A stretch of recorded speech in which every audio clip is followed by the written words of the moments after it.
Hitting the hardwood for a crosstown rivalry. Welcome back into sports, everyone. No love lost between Cibola and Gila Ridge, regardless of the sport. Tonight, though, giving both the girls and boys a chance to hash it out. Starting with the boys basketball game, Raiders rolling into this one at 2-1. They welcome in the Hawks sitting at 1-3. Certainly not the start Gila Ridge was hoping for. Starting in the first quarter, Steven Navas taking this one to the rack, beating the mismatch there as he goes off the glass for the bucket. That gives the Hawks the 6-5 lead. On the other end, Daniel Ponder pulling up from deep, shot no good. Hiram Donaldson on the putback. He'll get the basket and one free throw good. It's 8-6 Cibola. Later on, Ponder with the steal. Should just go for the layup here, but he channels his inner Timo Cruz and tries for three. Basket good. It's 14-6 Raiders. Hawks down by 12 here in the second. How about the drive from Emilio Sabori right to the cup?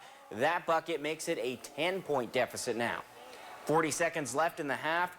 Ponder with a heave on the inbounds. Perfect pass to Jose Fernandez, who gets way up for the slam dunk. All Raiders in this one as they get to 3-1 on the season. Final score 66-47. Hawks meanwhile dropping to 1-4. To the Hawks nest for the girls matchup with the 1-4 Gila Ridge Hawks hosting the 2-0 Cibola Lady Raiders.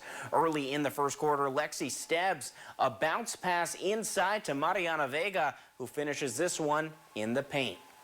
Later in the quarter, Raiders again with it here. Jada Bosch finding Vega, who knocks down the long-range jumper. You can make it 6-0 Cibola now.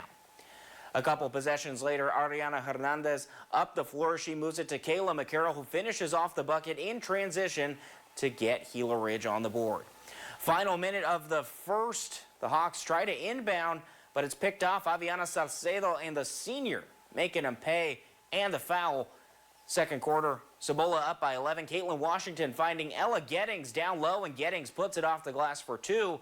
But Cibola does go on to run away with this one, 60-27 the final. Huge night for Vega as she drops 28 points along with 15 rebounds and 15 steals. Wow, triple-double right there. Very impressive.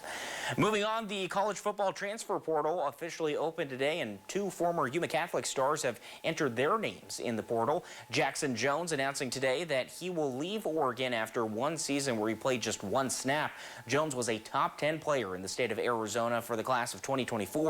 Jones has 4 years of eligibility remaining. And former quarterback Richard Stallworth is in the portal after a couple years at Northern Colorado.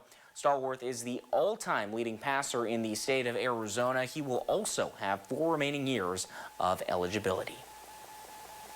And last but not least, the best of the week. It's Monday, so y'all know what that means at home. It's time to count down our best of the best from around the desert Southwest. It's time for our plays of the week. Starting off at number 6, San Luis's Luis Garcia pressuring the Yuma defender inside the box here. Garcia winning that battle, launching that one right into the roof of the net for the goal. San Luis will later go on to win this one. Number 5, Yuma Catholic Hoops, Santiago Vasquez Lima with the no-look feed to Noah Zamudio, who finishes off the big basket. Moving on to number 4, Gila Ridge's Millie Vega shielding the ball as she turns and goes for the lob, but this one going in the back of the net. Showing off the strength and the skill on that one. Shout out to the Hawks, by the way, for sending us that clip. Number 3, AWC's Edwin Suarez with the tomahawk slam in transition. How about that from the sophomore? Big bucket right there. On to number 2, Lucky Patenay. On the wing for Yuma Catholic, Patenay stepping back, dropping his defender, and nailing the 3. Let's go ahead and take another look at that one. The senior out here looking like James Harden for YC. And at number 1, the Big 12 championship game, Sam Levitt firing this one to the end zone for the Sun Devils. And how about Xavier Guillory? The building electric after that one. One of the most impactful receptions in Sun Devil history as they come away with their very first Big 12 championship. And with that, that's all the time we have for sports.